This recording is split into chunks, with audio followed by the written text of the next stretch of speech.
बाबासाहेब आंबेडकर यांच्या महापरिनिर्वाण दिनाच्या निमित्ताने त्यांच्या स्मृतीला, त्यांच्या विचारांना विनम्र अभिवादन. सावित्रीबाई फुले यांनाही विनम्र अभिवादन. आजच्या कार्यक्रमाचे अध्यक्ष आपल्या विद्यापीठाचे प्रकुलगुरू संजीव सोनवणे सर, कुलसचिव डॉक्टर प्रफुल्ल पवार, माझे मित्र डॉक्टर मनोहर जाधव, श्रोत्यांमध्ये अनेक प्राध्यापक ओळखीचे आहेत, सदानंद भोसले मित्र आहेत, सर्व प्राध्यापक आणि विद्यार्थी मित्र आहेत. डॉक्टर बाबासाहेब आंबेडकर यांना आपल्या शासनाच्या पुस्तकातच दलितांचे कैवारी म्हटले आणि ते तिसरीच्या पुस्तकात म्हणजे मुलांच्या मनावर आपण हे सांगून टाकले, बिंबवले की ते दलितांचे आहेत, आपले नाहीत. मध्ये महाराष्ट्रामध्ये 10वीच्या पुस्तकावरून एक वाद झाला होता आणि त्याच्या चौकशी समितीत मी होतो. त्याच्यात एक कथा 10वीच्या मुलांसाठी टाकलेली होती. ती प्रेमकथा होती आणि ती डिग्रीच्या मुलांना शिकवणं अवघड होतं, तिथं 10वीच्या मुलांना शिकवायची होती म्हणून वाद झाला. विधिमंडळात वाद झाला, कमिट्या नेमल्या. ते पुस्तक वाचताना माझ्या लक्षात आलं की त्या पुस्तकामध्ये बाबासाहेब आंबेडकर हे अस्पृश्यांचे पुढारी आहेत असं लिहिलं होतं. त्याचा अहवाल तयार करताना आणि नंतर शिक्षण मंत्र्यासमोर देताना सांगितलं की अस्पृश्यता हा शब्द वापरायचा नाही हे घटनेनं सांगितल्यावर सुद्धा आम्ही 10वीच्या पुस्तकात अस्पृश्यता हा शब्द का वापरतो. आता लहान मुलांच्या डोक्यातून ते गेलेले, अस्पृश्यता काय त्यांना कळत नाही, सांगावं लागतं. त्यांना पुन्हा का सांगता? म्हणजे बाबासाहेब आंबेडकरांसाठी 2च गोष्टी तुमच्या माझ्या मस्तकात आहेत, शिकलेल्या लोकांच्या, म्हणजे बाकीच्यांचं सोडून द्या, की बाबासाहेब आंबेडकर हे दलितांचे आहेत. शब्द बदलतील ज्याच्या त्याच्या पद्धतीनं, दलितांचे नेते म्हणतील, पुढारी म्हणतील, कैवारी म्हणतील, पण दलित हा शब्द त्यांच्या पाठीमागचा जात नाही. आणि दुसरं म्हणजे राज्यघटनेचे शिल्पकार. म्हणजे बाबासाहेब आंबेडकरांनी आयुष्यामध्ये 2च गोष्टी केल्या, एक दलितांचा कैवार घेतला आणि दुसऱ्या बाजूला राज्यघटनेचं काम केलं. मग आयुष्यभर बाबासाहेबांनी काय केलं? थोडं बारकाईने विचार करा. आपण खरं म्हणजे शिक्षणानंतर विचार करा हे सांगायची गरज पडू नये, पण सांगावं लागतं. महात्मा ज्योतिराव फुले आणि बाबासाहेब आंबेडकर असे 2 महापुरुष आहेत आपल्या देशातले की ज्यांनी संबंध इतिहासच बदलून टाकला, आपल्या देशाचाच इतिहास बदलला. पण हे बदलण्यासाठी आपल्या आयुष्याचा प्रत्येक क्षण देशासाठी खर्च केला आहे. एकही वेळ त्यांनी विश्रांती घेतलेली नाही. किती वेळ झोपत होते माहीत नाही, कारण केव्हाही ते कामातच असायचे असं आपल्यासमोर चित्र आहे. आता परवा प्राध्यापक दत्ता भगतांचं बाबासाहेब आंबेडकरांच्या जीवनाचा कालपट आला आणि कोणत्या वर्षी काय काम केले आलं ते वाचल्यानंतर लक्षात येते की हा माणूस आंतरराष्ट्रीय पातळीवर सतत काम करतोय. तेव्हा एवढ्या मोठ्या माणसाला आपण दलितांचा नेता म्हणणं, दलितांचे कैवारी म्हणणं, हे मला अनेक दिवस खटकत होतं. म्हणून मी काही ठिकाणी व्याख्यानं देऊन पाहिली की लोकांना पचतं का, पटेल का. आणि नंतर मग मला 2-3 विद्वानांनी सांगितलं की हे लिहून काढा, माणसाचा भरवसा नाही, तुम्ही आता इथं बोललात आणि जाताना मेला तर काय करायचं, हे कोण मांडणार पुन्हा. आणि मग मी ते लिहून काढलं. त्यावेळेला त्या पुस्तकाला प्रतिसाद चांगला मिळाला, पण तो तुमच्यासमोर थोडक्यामध्ये मी मांडणार आहे. खरं तर हा विषय इतका मोठा आहे की 2-3 व्याख्यानांचा विषय. प्रचंड काम केलेली माणसं आहे ती. आपल्यासमोर महाडचा चौदार तळ्याचा सत्याग्रह अगोदर जाधव सरांनी उल्लेख केला. काळाराम मंदिराचा प्रवेश आहे, अंबाबाईच्या मंदिराच्या, अमरावतीच्या याची चळवळ फार मोठी होती. ती आपल्याला फारशी ज्ञात नाही परिपूर्णपणे, पण त्याच्यामध्ये सत्यशोधक समाज आणि बाबासाहेब आंबेडकर असा एक संयुक्त लढा तिथं झालेला आहे. पंढरनाथ पाटील, पंजाबराव देशमुख वगैरे ही सगळी मंडळी त्यावेळेला बाबासाहेबांच्या सोबत होती. हे सगळं काम करत असताना त्या काळाचे बाबासाहेब आंबेडकरांच्या काळातले जे नेते आहेत सोबतचे, त्यांचा एक खूप काळ असाच समज होता की बाबासाहेब दलितांचे आहेत. आपण तरी एवढं हे करून घेतले की गांधी आंबेडकर जमत नव्हतं, नेहरूच्या मंत्रिमंडळात राजेंद्र नेंबाला काँग्रेस जळतं घर आहे म्हणाले म्हणून काँग्रेसच सोडली पाहिजे, त्याच्यासोबत गेलं नाही पाहिजे. परिपूर्ण अभ्यासाशिवाय या गोष्टी बोलूच नाहीत. काँग्रेसमधले जे त्या काळातले 2 गट आहेत ते आजही आहेत, जे पद्धतशीरपणे राहुल गांधीची बदनामी करतात. काँग्रेसमधलेच, बाहेरचे तर करणारच. काँग्रेसमध्ये एक गट हा समाजवादी विचाराचा आहे, जो नेहरूंना मानणार आहे. म्हणून आपल्याला नेहमी सांगितलं जातं, नेहरू पंतप्रधान झाले नसते देशाचा इतिहास बदलला असता. तो भांडवलदाराच्या बाजूने गेला असता आणि समाजवादी रचनेचं स्वप्न तुम्हाला मला पडलंच नसतं, कधीच पडलं नसतं. हे आपण जरा सगळं नीट ॲनालिसिस समजून घेतलं पाहिजे. बाबासाहेब आंबेडकर एकाच वेळेला अनेक आघाड्यावर काम करतायत. आपल्याला नेहमी एक सवय लागली, ती मराठीच्या प्राध्यापकांनी लावली माझ्यासारख्याने, अष्टपैलू व्यक्तिमत्व म्हणायची सवय लागली. बाबासाहेब, महात्मा ज्योतिराव फुले, त्या काळातले सगळेच नेते हे अष्टपैलू नाहीत, अनंत पैलू आहेत. सगळे पैलू शोधत बसावं लागतं आणि तरी शिल्लक राहतं. बाबासाहेब आंबेडकर असा एक अनंत पैलूचा योद्धा आहे. बरं, ते युद्ध करतायत कुणाच्या विरुद्ध? आपल्या अवतीभोवती असलेल्या समाजाच्या विरुद्ध युद्ध करतायत. आज मी पुण्यात बोलते म्हणून एक मुद्दा म्हणून आपल्याला आठवण देतो. बाबासाहेब आंबेडकर राजकारणात येण्याच्या आधी एक वाद पुण्यातून सगळ्या देशभर गेला आणि हा वाद असा होता, येतो ना आवाज?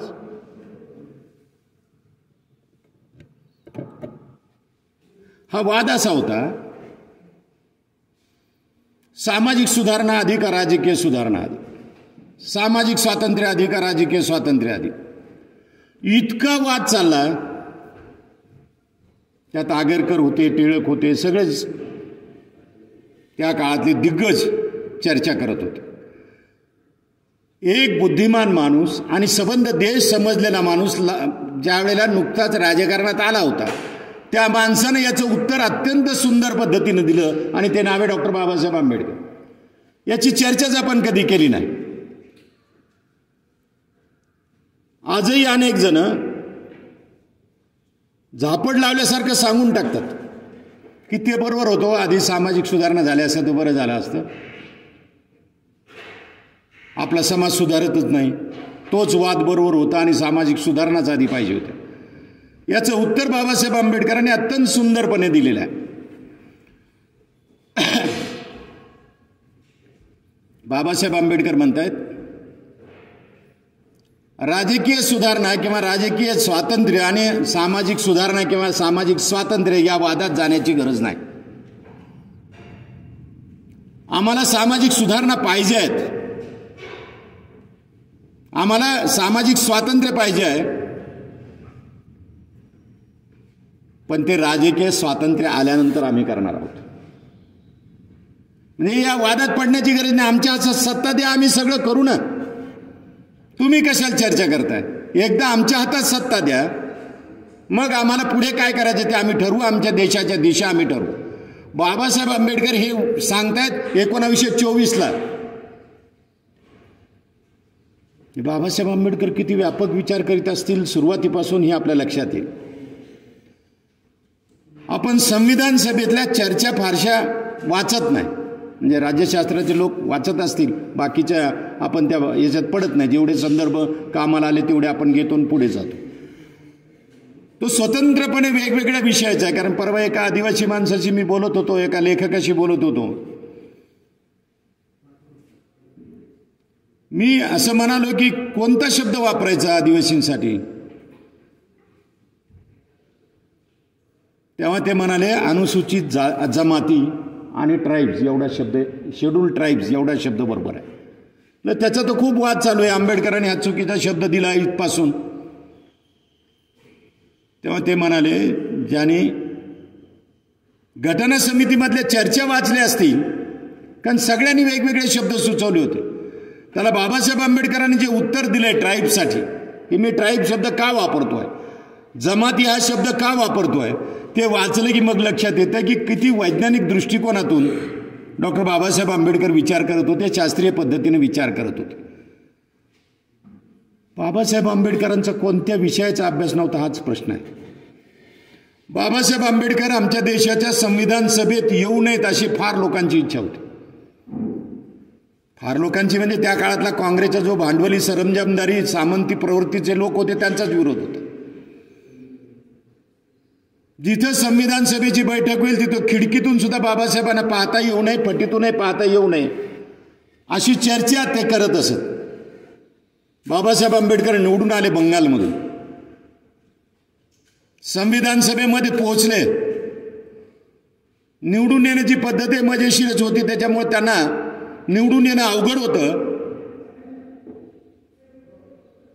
बाबासाहेब आंबेडकर निवडून आले मंडलमुळं. त्यावेळेला तिथे एक मंडल आमदार होते आपलं बंगालमध्ये. फाळणी झाल्यावर ते पाकिस्तानात गेले, म्हणजे आजचा बांगलादेश जो आहे तिकडच्या भागात गेले, आणि इकडं बाबासाहेबांचं सदस्यत्व गेलं. बाबासाहेब आंबेडकर संविधान सभेमधलं जे पहिलं भाषण करतात तिथं सगळ्या नेत्यांना, देशातल्या सगळ्या नेत्यांना जाणीव झाली की बाबासाहेब आंबेडकर हे देशाचे नेते आहेत, ते दलितांचे नाहीत. 50-55 मिनिटाच्या भाषणामध्ये बाबासाहेब आंबेडकर जे बोलत आहेत ते फारच मजेशीर आहे, आणि ते सगळ्यांनाच, म्हणजे घटना समितीमध्ये बसलेल्या सगळ्यांनाच ते अनपेक्षित भाषण होतं. राजेंद्र प्रसाद घटना समितीचे अध्यक्ष होते, आपल्याला माहित आहे. पंडित जवाहरलाल नेहरूंनी घटनेचा मसुदा मांडलाय, काय अपेक्षित आहे घटनेला, आणि तो ठराव त्यांनी मांडला. 2-2.5 तासाचं भाषण आहे नेहरूंचं. नेहरू चांगले वक्ते होते आणि खूप अभ्यासू होते, आणि देशाचं एक स्वप्न घेऊन ते नेते झाले होते. तो ठराव मांडला, काही काँग्रेसच्या नेत्यांनी अनुमोदन दिलं, आणि अचानक राजेंद्र प्रसादांनी बाबासाहेब आंबेडकरांना सांगितलं, मिस्टर B.R. आंबेडकर आपण बोलावं. बाबासाहेब आंबेडकर उभा राहिले आणि ते म्हणाले, अध्यक्ष महोदय, मला तुम्ही बोलायला सांगणार हे माहीत आहे, पण इतक्या लवकर तुम्ही मला बोलायला सांगाल असं वाटत नव्हतं, पण आता आपण सांगितलेलं तर बोलतो. आणि त्यावेळचं जे 50-55 मिनिटाचं भाषण आहे ते या देशाचं एक नवीन सुंदर चित्र मांडणार आहे. खरं तर त्याची खूप चर्चा व्हायला पाहिजे त्या भाषणाची. ते एवढंच म्हणाले, त्यातला एक 10-5 वाक्यात सांगतो फक्त, कारण सगळं भाषण सांगायचं म्हणजे 50 मिनिटं त्याच्यातच जातील. ते एवढंच म्हणाले, या देशाचा इतिहास पाहता स्वातंत्र्य, आपलं जे स्वातंत्र्य गेलं ते बाहेरच्या लोकांमुळे नाही,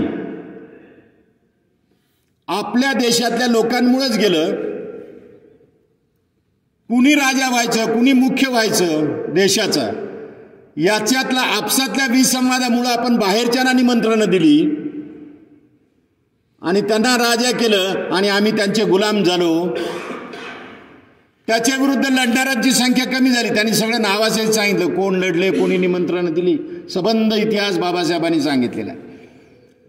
पुढे ते म्हणाले, या स्वातंत्र्याला कायम ठेवायचं असेल तर एक लक्षात ठेवा, या देशाची घटना तयार करताना हे लक्षात ठेवा, कोणत्याही जातीचं प्रतिनिधित्व तुम्ही आम्ही करता कामा नये. इथे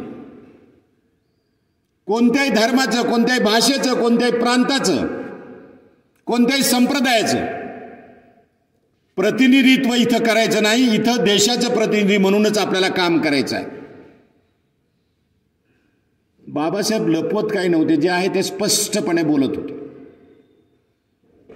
बाबासाहेब पुढे म्हणाले, मीही एका युद्धस्थ गटाचा प्रतिनिधी म्हणून इथं आलेलो आहे. युद्धस्थ गटाचा म्हणतायत ते, आम्हाला युद्ध करायची तयारी आहे, तुम्ही फारच शोषण केलंय, हे सगळं त्याच्यात येतं. युद्धस्थ गटाचा नेता म्हटलं.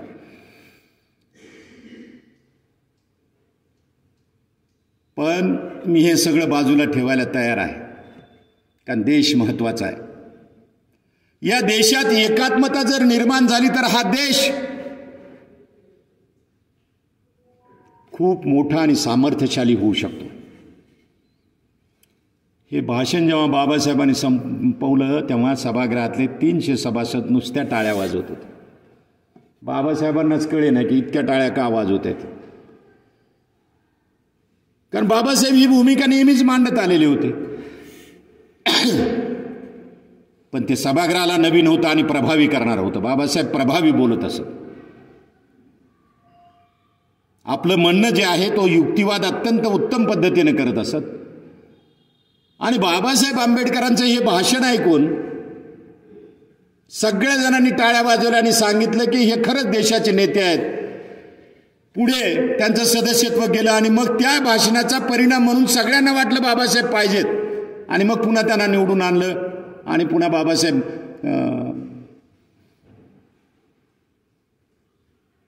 मसुदा समितीचे अध्यक्ष झाले. आपल्याकडच्या अनेक विद्वानांना एकट्याने कसं काय घटना लिहिली असेल असा एक प्रश्न आहे.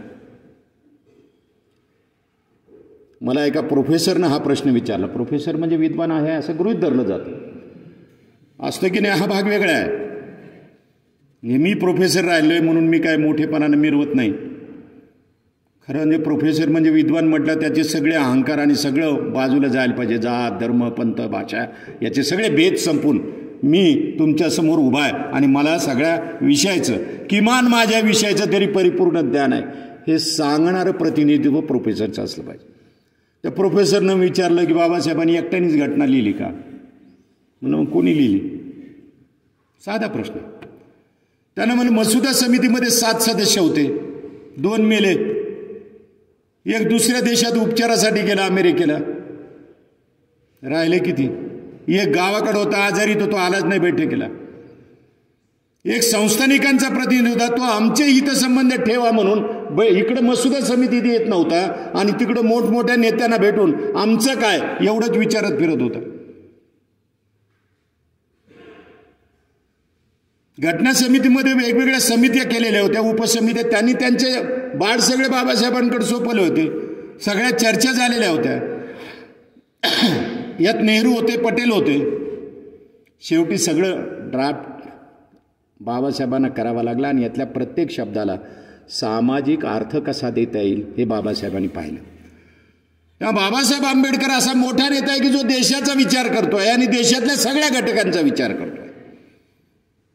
स्टेट अँड मायनॉरिटीज हे तुम्ही वाचा, ते घटना समितीला दिलेलं निवेदन आहे, ते पुस्तक रूपानं आता बाजारात आहे. जे अल्पसंख्य लोक आहेत, कुणाला अल्पसंख्य म्हणायचं? बाबासाहेबांनी त्याच्यामध्ये स्पष्टपणे या देशातल्या अनेकांना अल्पसंख्य म्हटलंय. ते घटना समितीनं मान्य केलं नाही.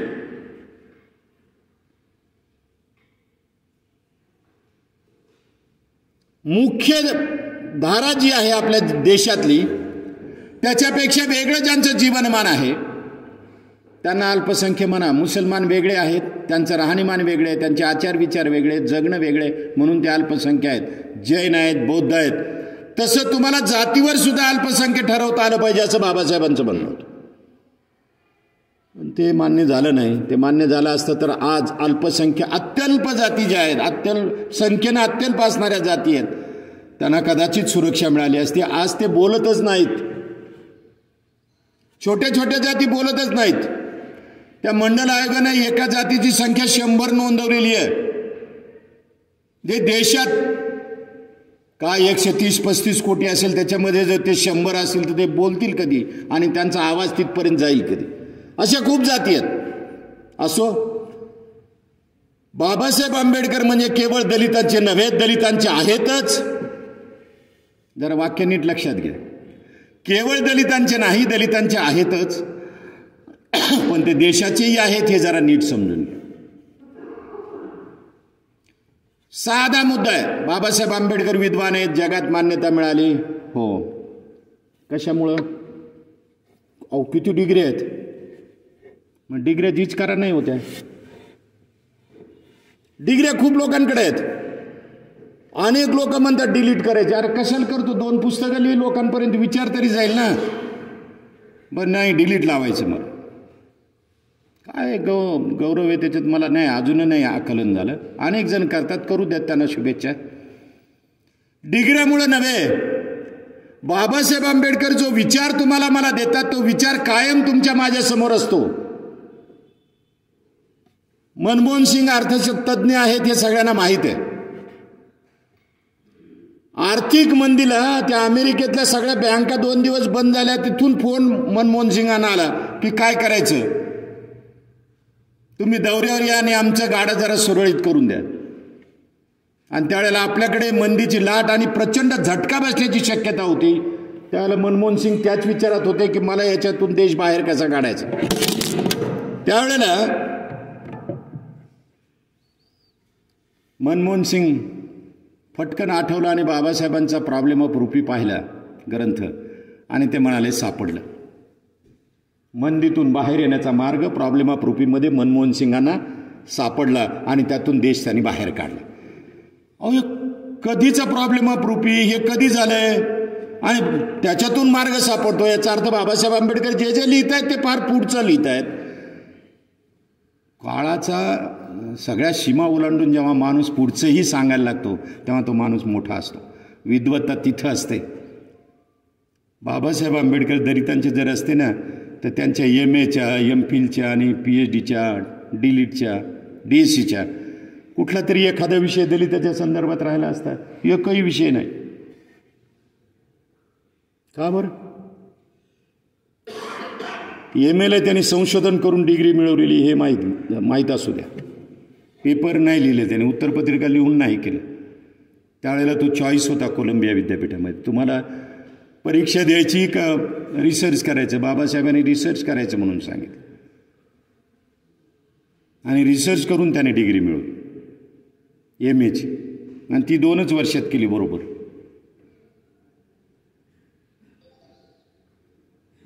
पुढे त्यांनी PhD केलं, DSC केलं. हे सुद्धा दलितांच्या प्रश्नाशी संबंधित नाही. विषय सांगत बसत नाही, सांगता येते पण उगीच वेळ जातो. ते तुम्हाला कुठेही मिळतं. म्हणजे ते आता गुगलवरही उपलब्ध आहे बाबासाहेबांचं संशोधन. बाबासाहेब आंबेडकर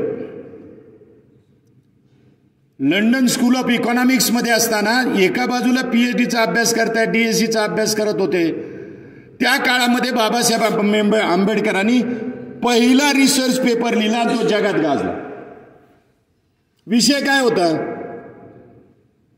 लहान शेतकऱ्याच्या समस्या आणि त्यावरील उपाय.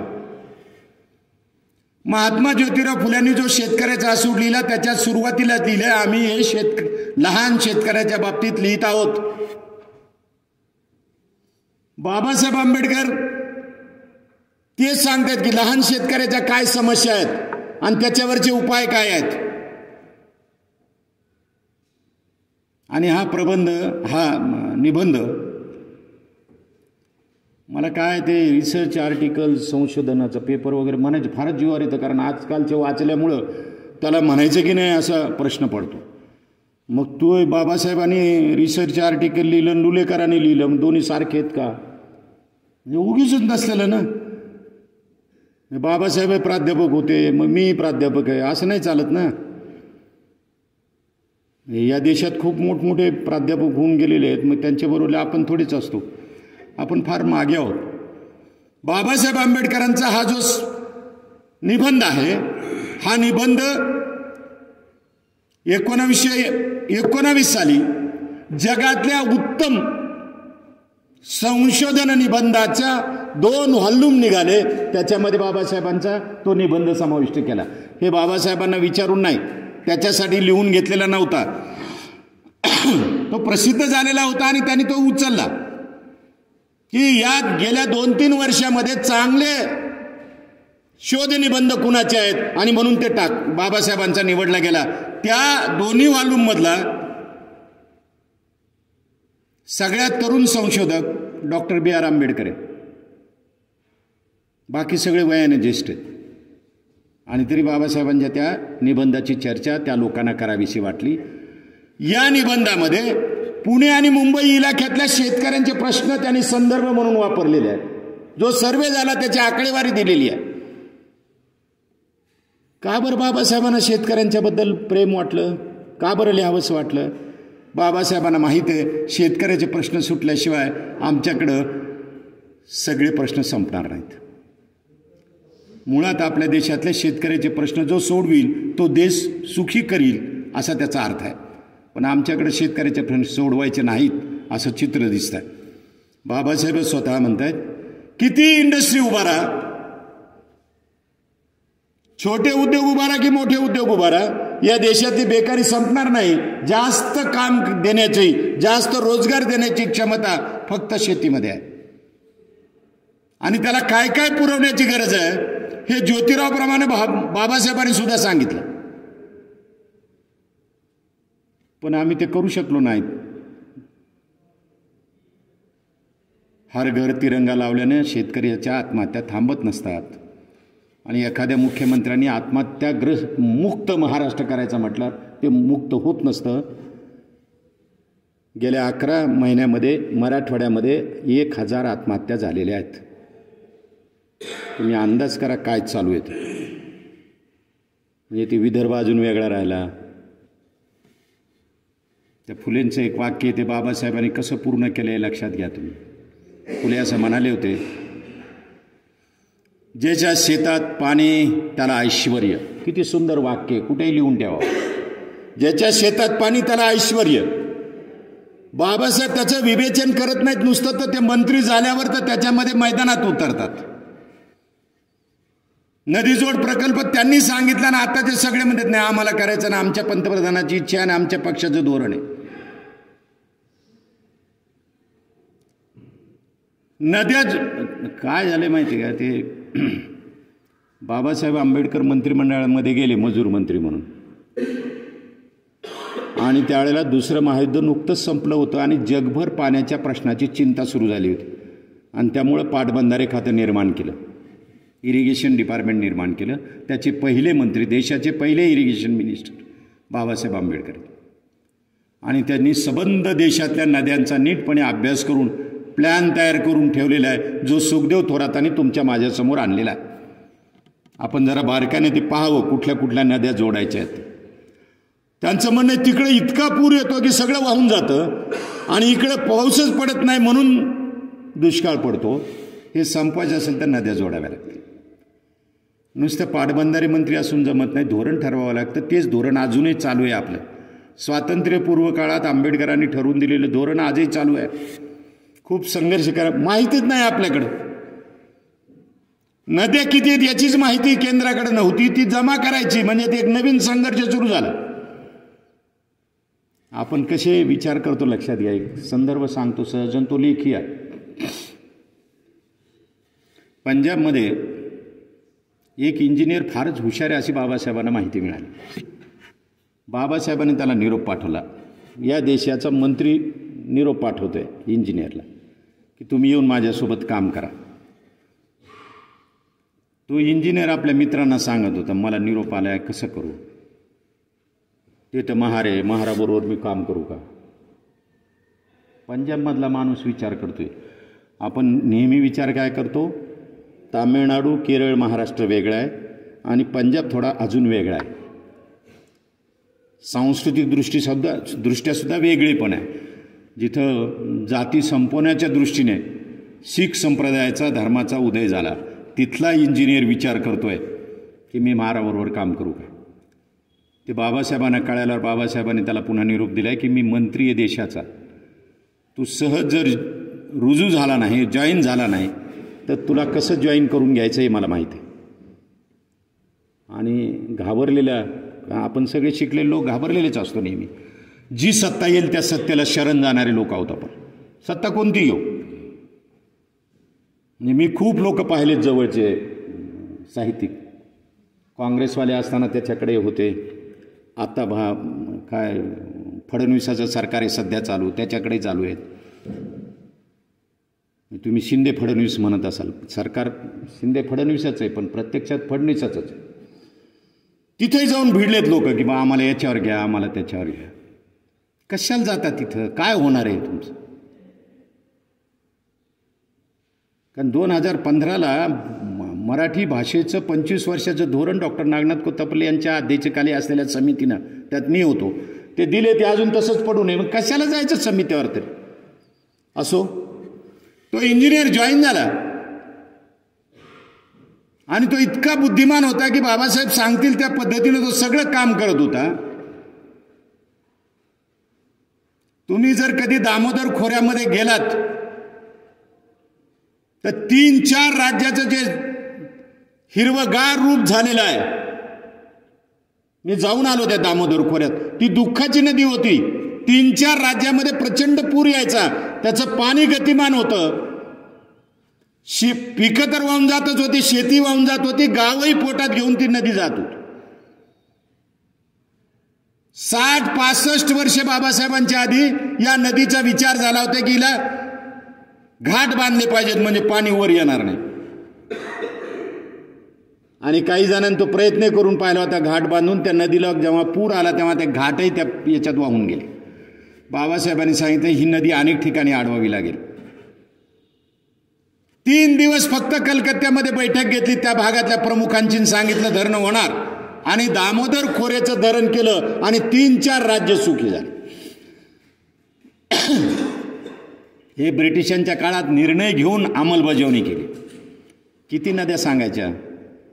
खूप धरणं सांगता येते. बाकरा नागनाथ धरण आहे, जाऊ द्या, त्या धरणं खूप बांधले आणि अनेक धरणांचे प्लॅन बाबासाहेबांनी केले. जिथं मोठे धरण शक्य नाही ते छोटे छोटे शेकडो धरणं बाबासाहेबांनी 4 वर्षात उभे केलेत.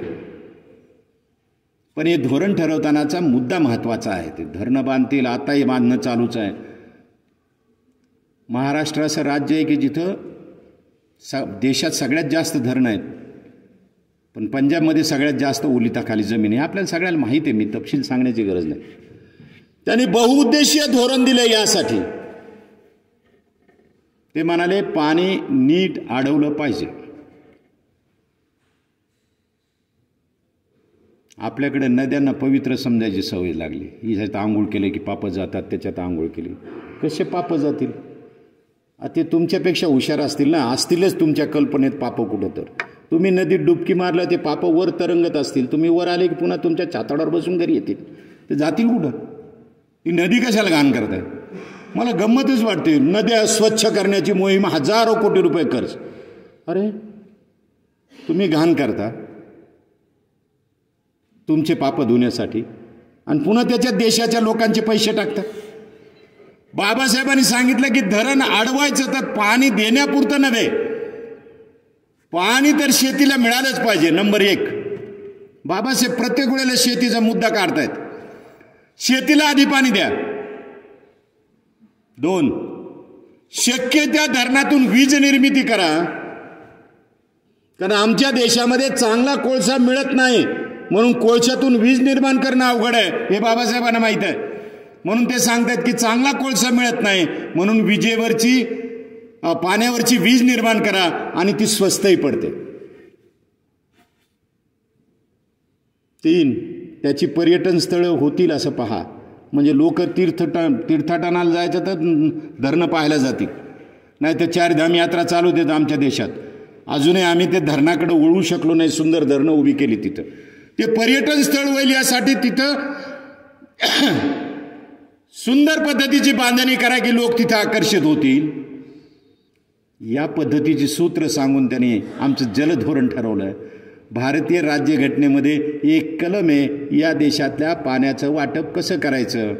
त्यावेळेला घटना समितीमध्ये प्रश्न विचारला गेला की घटनेमध्ये पाण्याचं कशाला टाकताय. त्यावेळेला बाबासाहेब आंबेडकर म्हणाले, नदी एका जिल्ह्यातून, एका राज्यातून आणि एका देशातून वाहत नाही, याचे तंटे निर्माण होणार आहेत. त्याच्यासाठी तुम्हाला लवाद नेमण्याची तरतूद भारतीय राज्यघटनेत असली पाहिजे, आणि म्हणून त्याची तरतूद केली. बाबासाहेब आंबेडकर सतत शेतीचा विचार करतात. बाबासाहेब आंबेडकर या देशाचे पहिले वीज मंत्री आहेत. तेव्हा कोणत्या शहरात वीज आहे हेच माहीत नव्हतं. ती सगळी माहिती गोळा केली आणि वीज निर्माण करण्याच्यासाठीचं धोरण ठरवलं. हे महाराष्ट्र राज्य विद्युत मरावी म्हणतो ना आपण, महाराष्ट्र राज्य विद्युत मंडळ, हे नाव बाबासाहेबांचं आहे. आम्ही नवीन काही क्रिएशन केलेलंच नाही. प्रत्येक राज्यासाठी राज्य विद्युत मंडळ राहील, त्याच्या पाठीमागे त्या राज्याचं नाव टाकायचं. पण बाबासाहेबांनी धोरण ठरवताना सांगितलं होतं, वीज स्वस्त असली पाहिजे, त्याच्यावर टॅक्स लावू नका. घरी गेल्या तुमचं वीज बिल पहा, कशा कशाचे टॅक्स. मला ते मराठीत येतं बिल, पण मला ते अजून त्याचे अर्थ समजलेले नाहीत. आधिभार, स्थिर आकार काहीतरी असतं त्याच्यात, ते मला ते मराठीतले अर्थच कळत नाहीत. मग आधिभारायला होता, स्थिर आकारायला होता, काय काय बरंच चालू असतं ते. जाऊ द्यात, म्हणजे जेवढं बिल येतं त्याच्यापेक्षा जास्त बिल या आकाराचं असतं वरच्या. बाबासाहेब आंबेडकर सांगतायत वीज खूप निर्माण झाली पाहिजे, प्रचंड झाली पाहिजे, आणि त्यासाठी दोन्ही क्षेत्राने काम केलं. सरकारने वीज निर्माण केली पाहिजे आणि खाजगी क्षेत्राने वीज निर्माण केली पाहिजे. पण खाजगी क्षेत्राला सुद्धा नियंत्रण सरकारचं असलं पाहिजे आणि त्यांना दर वाढवू देता कामा नये. वीज आधी तुम्ही शेतात द्या. आमचं चाललंय नुसतं वंदे मातरम म्हणा, सुजलाम सुफलाम. अरे ती पाणी अडवल्याशिवाय आणि वीज दिल्याशिवाय ते सुजलाम सुफलाम होणारच नाही. आमचे वाद चालू आहेत, वंदे मातरम म्हणायचं की नाही. मुसलमान म्हणत नाहीत म्हणून आपण मुद्दाम म्हणायचं. अरे काय चाललंय तुमचं? जे लोक मरायला आले त्यांच्यासाठी बाबासाहेब विचार करतायत की त्याच्या शेतात पाणी द्या, तो सुखी होईल. त्याला वीज द्या, स्वस्तात द्या, तो सुखी होईल. आणि दुसरं बाबासाहेबांनी सांगितलं, स्त्रियांचे आजार जर कमी करायचे असतील तर गरीब माणसाच्या घरात स्वस्तात वीज पोहोचवा. त्या घासतेल वापरतात, घासलेट असा शब्द बाबासाहेबांनी वापरलेला आहे, आणि त्याची काजळी नाकातून आत जाते आणि फुफ्फुस खराब होतात. त्यामुळे स्त्रियांना जास्त काळ जगू द्यायचं असेल तर त्यांचं आधी ते घासलेट वापरणं बंद करा. त्याला वीज द्या, ती स्वस्तात द्या. बाबासाहेब आंबेडकरांनी वीज मंत्री म्हणून धोरण ठरवलं. त्याने त्यावेळेला जे ऊर्जा धोरण ठरवलं, आयोग ठरवला, त्याची रचना तशीच आहे, अजून ती बदललेली नाही. जल धोरण ठरवलं, त्याची रचना बदललेली नाही, त्याच पद्धतीनं काम चालू आहे. बाबासाहेब आंबेडकर शेतकऱ्यांचा कशा कशा संदर्भात विचार करत होते याचा अंदाज आपल्याला नाही. बाबासाहेब आंबेडकरांनी शेतसारा किती असावा, ब्रिटिशांनी नेमलेल्या एका कमिशनला सांगितलंय की तुम्ही हे शेतसारा लावणं बंद करा आणि इन्कम टॅक्सचा कायदा लागू करा. 90% शेतकऱ्यांना शेतसारा भरावा लागणार नाही, कारण त्याला काही शिल्लकच राहत नाही. त्यामुळे इन्कम टॅक्स भरायचा प्रश्नच नाही. त्यामुळे शेतसारा लावू नका तुम्ही. खूप लोक कर्जात बुडतात त्याच्यामुळं. फुलेंनी लढा दिला तो त्यासाठी दिला, शेतसाऱ्यामुळे लोक कर्जात अडकलेले होते, सावकारी पाशात अडकलेले होते, आणि बाबासाहेब त्यासाठी सुचवत आहेत. त्या काळामध्ये बाबासाहेबांनी ते कमिशन येणार म्हणून एक लेख केसरी नावाच्या वर्तमानपत्राकडे पाठवला. बाबासाहेबांना वाटलं छापणार नाहीत, पण त्या केसरीमध्ये एक आग्रलेख होता म्हणून बाबासाहेबांनी लेख पाठवला की आता शेतकऱ्याची स्थिती चांगली झालेली आहे, तेव्हा शेतसारा वाढवायला हरकत नाही, म्हणून बाबासाहेबांनी तो लेख पाठवला आणि केसरीने तो छापला. तो उपलब्ध आहे आता, त्यामुळे तो काही प्रश्न नाही. त्यांचं सरळ म्हणणं होतं की इन्कम टॅक्सचा कायदा शेतीला लागू करा, सगळ्या शेतकरी शेतसाऱ्यातून मुक्त होतील. ब्रिटिशांनी ते ऐकलं नाही, शेतसारा वाढवला. बाबासाहेब आंबेडकरांनी चरीचा जो संप केलाय तो जगाच्या इतिहासामधला सर्वात दीर्घकाळ चाललेला संप आहे. 22-23 गावातले लोक शेती सोडून देऊन 32 ते 38, 39 पर्यंत त्या चरीमध्ये बसले होते. बाबासाहेबांनी अनेक वेळा भेटी दिल्या. पहिल्यांदा बाबासाहेब गेले तेव्हा ते एका खोताच्या घरासमोर बसले होते, आणि खोतांचं काय म्हणणं होतं, बाबासाहेबांनी कोकणात येऊन दाखवावं, गोळ्या घालतो, कारण सगळं खोतांचंच चालत होतं. बाबासाहेबांचं नेहमीचं उत्तर होतं की मला गोळ्या घालणारा जन्माला यायचं आहे अजून, तो पाहू नंतर. आणि बाबासाहेब गेले. आत्ताचे नगरसेवक, आमदार वगैरे तर फार मोठं झालं, सहज गाड्या काढतात आणि कुठेही निघतात. बाबासाहेबांना जायला त्यावेळेला पैसाही कमी होता. बाबासाहेब समुद्रमार्गे चरीला गेले. लोकांनी भव्य स्वागत केलं. 2-2.5 हजार शेतकऱ्यांसमोर मार्गदर्शन केलं. बाबासाहेब आंबेडकरांनी त्या खोतीच्या विरुद्ध एवढा मोठा लढा दिलेला आहे. आणि एकदा तर त्यांनी तो दौराच केला कोकणाचा. ते घसा बसला होता बाबासाहेबांचा भाषणं करून. कुठे 200-100 शेतकरी जमा झाले बाबासाहेब बोलायला, उभं करायचे लोक. सहस्त्रबुद्धे होते, चित्रे होते सोबत बाबासाहेबांच्या, जाधव होते, ते सगळे. ते जाधव सरांनीच मला एक पुस्तक दिलं, ते सरीच्या संपाचं. त्याच्यात ही सगळी नावं आहेत. ते पाहिलं की मोठा थरारक वाटायला लागते की बाबासाहेबांनी एवढा मोठा लढा उभारला. चिपळूणच्या सभेमध्ये शेवटी लोकांना सांगितलं की बाबासाहेबांचा घसा बसलेला आहे, पुढे या, नंतर बोलू आपण. मग त्यावेळेला तिथं सहस्त्रबुद्धे बोलत होते, नारायण नागू पाटील बोलत होते, कधी चित्रे बोलत होते, आणि सगळ्यांना चिपळूणला यायला सांगत होते. चिपळूणला बाबासाहेबांचं भाषण झालं. भाषण छोटं आहे पण फारच महत्त्वाचं आहे. या देशाला दिशा देणारं भाषण आहे. ते आताच्या कोणत्याही पंतप्रधानांनी वाचावं आणि पुढे जावं. बाबासाहेब म्हणाले, या देशाचा PM, म्हणजे त्यांचंच वाक्य सांगतोय मी तुम्हाला, या देशाचा PM शेतकऱ्याचा मुलगा झाला पाहिजे. पण एकटा PM होऊन उपयोग नाही, खालचे अधिकारी आणि सगळे नियोजन राबवणारे लोक सुद्धा शेतकऱ्याची पोरं असावीत. काय झालं पुढं? नेहरू ते मोदी, किती शेतकऱ्याची पोरं आहेत PM. बरं ते जाऊ द्या. खाली अधिकारी म्हणून शेतकऱ्याची पोरं आली, त्यांनी काय केलं? शेतकऱ्यांचं शोषण केलं, बाकी काहीच केलं नाही. म्हणजे बाबासाहेब जे सांगतायत त्याच्या विरोधात जाते. बाबासाहेबांना शेतकऱ्यांच्या हातात सत्ता जावी असं वारंवार वाटत होतं. म्हणून तो जो खोताच्या विरुद्धचं आंदोलन आहे ते फार मोठं आहे. ते स्वतः आमदार होते, तेव्हा आमदार म्हणून त्यांनी विधिमंडळामध्ये मुंबई कौन्सिलमध्ये मांडलं. त्याच्यावर लवाद घेतला आणि तो प्रश्न मार्गी लावला. या देशातला पहिला शेतकऱ्यांचा मोर्चा डॉक्टर बाबासाहेब आंबेडकरांनी काढला. हे गंमतच आहे. बाबासाहेबांना का बरं शेतकऱ्यांचा मोर्चा काढा? दलितांचे आहेत ना ते. सगळ्या शेतकऱ्याला विचारा तुम्ही, बाबासाहेब कोणाचे आहेत? हां, त्या लोकांचे आहेत, ते आपले नाही. हे सगळ्या जातीतले लोक, एक जातीनं सवर्ण असलेले, मग ते OBC असोत का ओपन कॅटेगरीतले असोत, ते सांगते ते बाबासाहेब त्यांचे आहेत. आणि बाबासाहेब मोर्चा काढतायत मुंबईला. 25,000 लोक मोर्चामध्ये आहेत. प्रचाराची साधनं नाहीत, पॉम्पलेट छापलेले नाहीत, कुणाला काही सांगितलेलं नाही. फक्त निरोप याला त्याला किंवा ते मोर्चा काढायचा, लोकांना घेऊन या, मोर्चा काढायचा. बरं, घेऊन या म्हणजे काय? गाड्या घोड्या नाहीत, ट्रकनं नाही आणायचे, लोक आपापल्या खर्चाने येणार आहेत.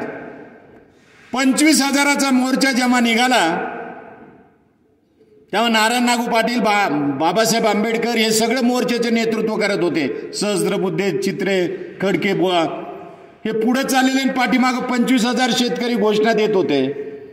आता शेतकऱ्याचा पेहराव बदलला. त्यावेळेचा धोतर, टोपी नाही तर फेटा अशा स्वरूपातले शेतकरी, मुंबईतले सगळे व्यापारी रस्त्यावर येऊन उभा राहून पाहत होते. त्याची बातमी फार सुंदर पद्धतीने आहे त्या काळात, की मुंबईतले व्यापारी दुतर्फा उभे राहून शेतकरी कसे चालले ते पाहत होते. हे गंमतच आहे. नेता आलेलं पाहतात.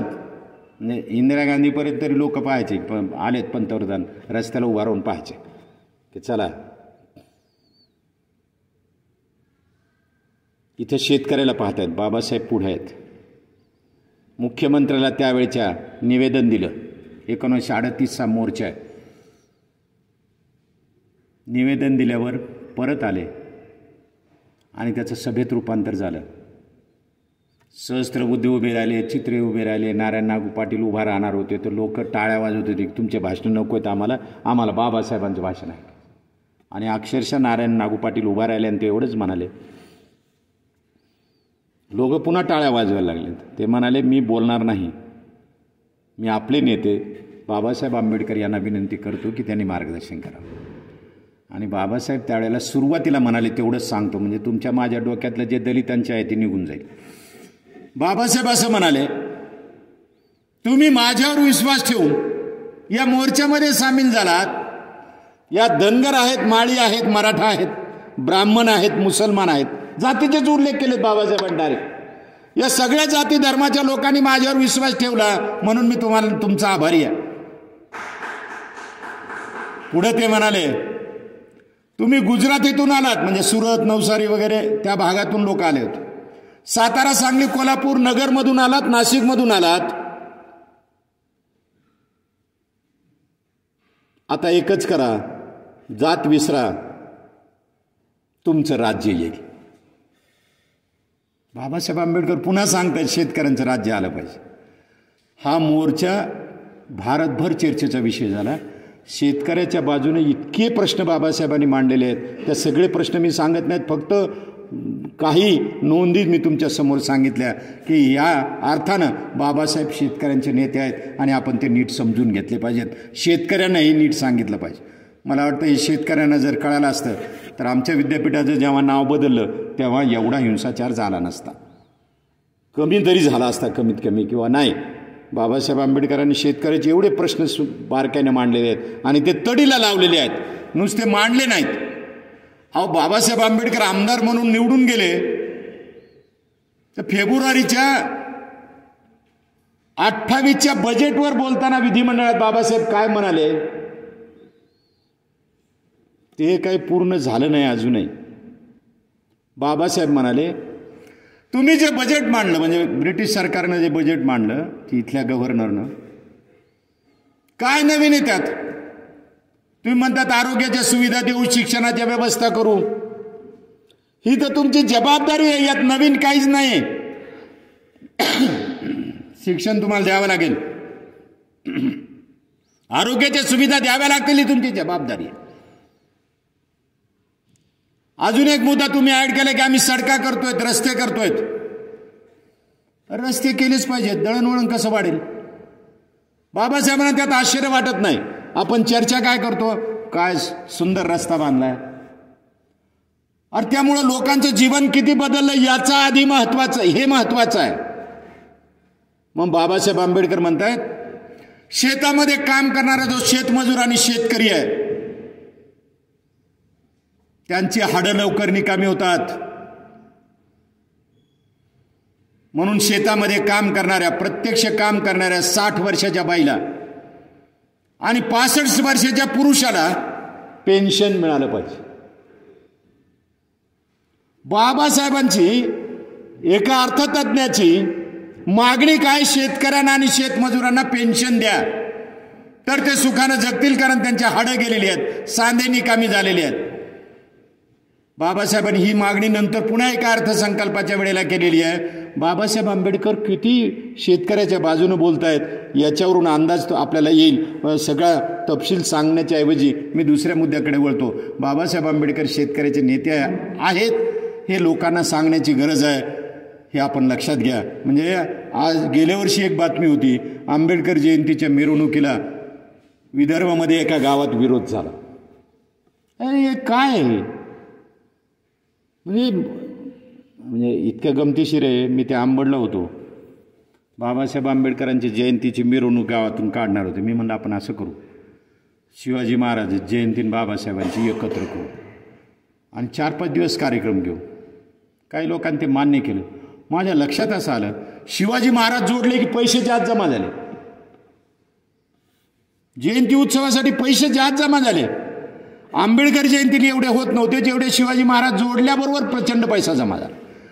या पद्धतीनं बाबासाहेबांकडे किंवा शिवाजी महाराजांच्याकडे पाहून नाही चालणार, आपल्याला ते आपले नेते आहेत याच पद्धतीनं पाहिलं पाहिजे, तर आपल्याला त्यातून बाहेर येता येऊ शकेल।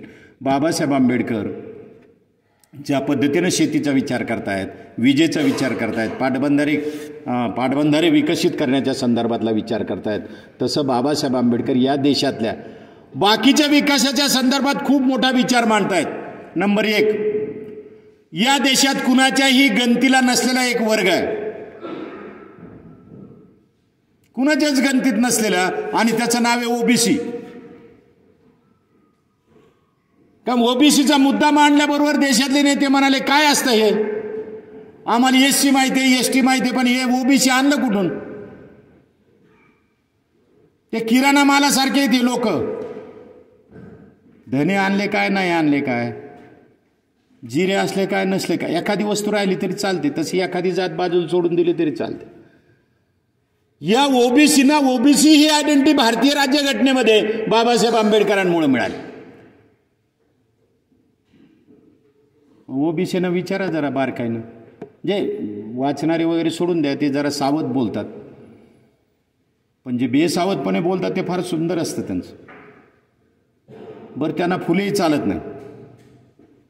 म्हणजे सगळ्या ओबीसीना जर म्हणाले व ठीक आहे फुले तुमचे नेते, बाबासाहेब त्यांचे नेते, ते म्हणते ते दोन्ही एकच आहेत. बाबासाहेबांनी फुलेंना गुरु मानल्यामुळे ते दोन्ही एकच आहेत ना. आपल्याकडं फुले शाहू आंबेडकर असा सामासिक शब्दच तयार झालाय, त्यामुळे ते मानायचं की नाही. ते शिवाजी महाराजांची जयंती मोठी करू, पण छत्रपती शाहू महाराजांची करायची की नाही. म्हणजे सगळा संभ्रम निर्माण झालाय आपल्यामध्ये सगळा.